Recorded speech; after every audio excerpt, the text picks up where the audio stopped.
آ گئے تمہارے. ہاں نبی پاک فرماتے ہیں جس کا مضمون ہے کہ جس کے والد اس سے راضی اس سے اس کا رب راضی، جس کا والد اس سے ناراض اس کا رب اس سے ناراض. ماں باپ یہ دونوں میں سے کوئی ایک تمہیں بڑھاپے میں ملے اور اس کی خدمت کر کے اگر جنت حاصل کر لو تو اگر حاصل نہ کی تو تمہاری ناک خاک آلود ہو جائے. یعنی ماں باپ کو بڑھاپے میں پایا اور خدمت کر کے کسی نے جنت حاصل نہ کی تو پیارے آقا فرماتے ہیں وہ برباد ہو جائے. اب سوچیں بوڑھے ماں باپ کے ساتھ برتاؤ کیسا ہے ہمارا. اللہ کرے کہ ہم ماں باپ کا ادب کرنے والے بن جائیں، ان کی قدر کرنے والے بن جائیں. خدا کی قسم کمال کی ہستیاں ہیں، محبت سے دیکھ لو تو حج کا ثواب ہے. سنیے نا حدیث پاک ہیں، پیارے آقا علیہ السلام فرماتے ہیں جو اپنے ماں باپ کو محبت کی نگاہ سے دیکھے حج مقبول کا ثواب ملتا ہے. ایک صحابی عرض کرتے ہیں وَإِن نَظَرَ كُلُّ يَوْمٍ 100 مرة. حضور اگر کوئی 100 بار دیکھ لے، ماں باپ تو گھر میں ہی ہے نا، بار بار دیکھے.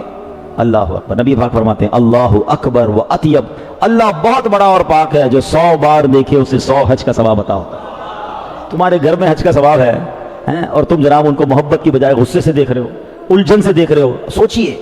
نہیں میرے پیارے اسلامی بھائی، پیار کیجئے، ادب کیجئے. بوڑھے ہو گئے کوئی بات نہیں، ایک بات یاد رکھو، چھوٹا بچہ ہوتا ہے نا اس کی ضد بھی اچھی لگتی ہے، اس کا جھگڑا بھی اچھا لگتا ہے، اس کا غصہ بھی اچھا لگتا ہے. وہ غصہ کر رہا ہوتا ہے مسکرا رہے ہوتے ہیں. کیوں؟ ہمیں پتہ ہے بچہ ہے. ٹھیک ہے 60-65 سال کے بعد جب شخص ہوتا ہے نا، ہم بھی جب 60-65 ہم بھی بچے ہی ہو جائیں گے.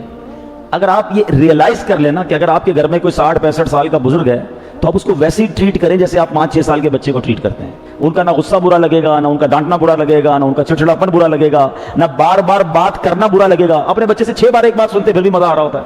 جب گھر سے آتے بولتے وہی والی پوئٹری دوبارہ سناؤ، وہی والی کہانی دوبارہ سناؤ. 50 بار سن چکے ہیں مگر اچھا لگتا ہے. والد صاحب 3 بار دہراتے ہیں، ہم کہتے ہیں بار بار کیوں کرتے ہو. Try to understand. اب جو لیول آف مائنڈ ہے نا، یہ زندگی ایک سائیکل ہے.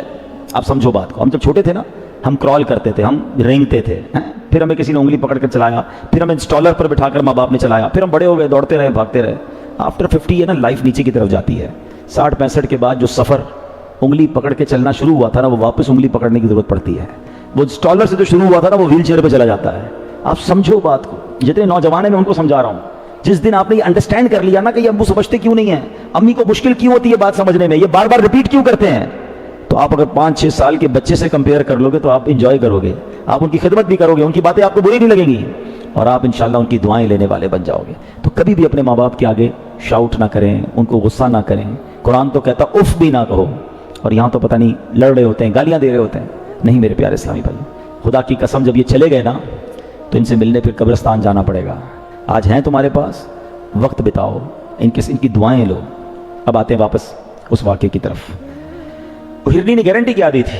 نبی پاک نے فرمایا کہ اگر تم واپس نہ آئی تو اس نے کیا کہا، حضور اگر میں واپس نہ آؤں تو مجھ پر ایسی لعنت جیسی اس شخص پر لعنت ہو جس کے سامنے آپ کا ذکر ہو اور وہ درود نہ پڑھے.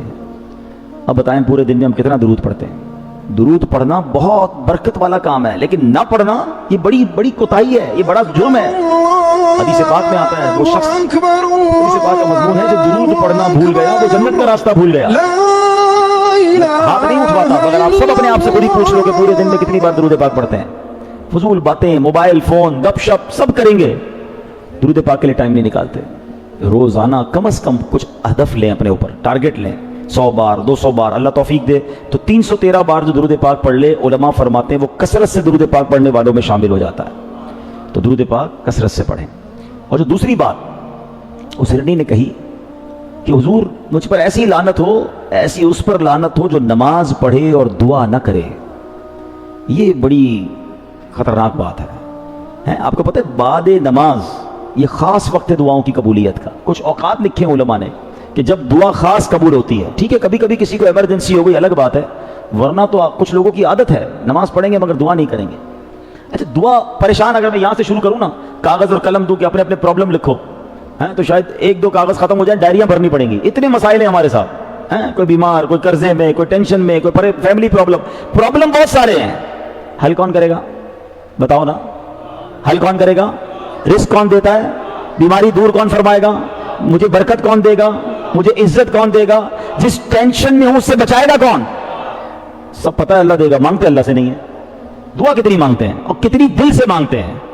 آپ کو پتہ ہے کمال دیکھو، دنیا والوں سے مانگو تو انہیں برا لگتا ہے، اللہ سے نہ مانگو تو وہاں برا لگتا ہے.